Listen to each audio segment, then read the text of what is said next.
গোপনে ইউক্রেনকে দূরপাল্লার ATACMS ক্ষেপণাস্ত্র সরবরাহ করেছে যুক্তরাষ্ট্র।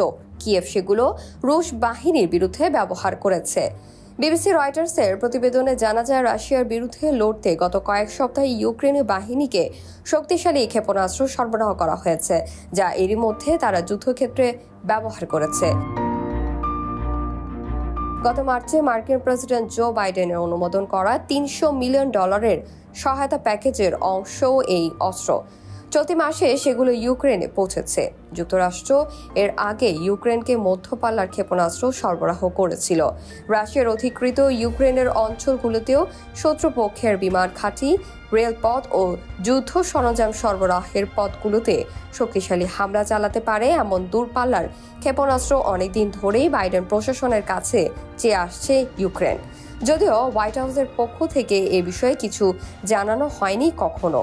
মার্কিন মিডিয়ার খবরে বলা হয়, অধিকৃত ক্রিমিয়ায় রুশ টার্গেটে আঘাত হানাতে অন্তত একবার এসব ক্ষেপণাস্ত্র ব্যবহার করা হয়েছে। বাইডেন এখন ইউক্রেনকে $61 বিলিয়ন নতুন প্যাকেজে সই করেছেন।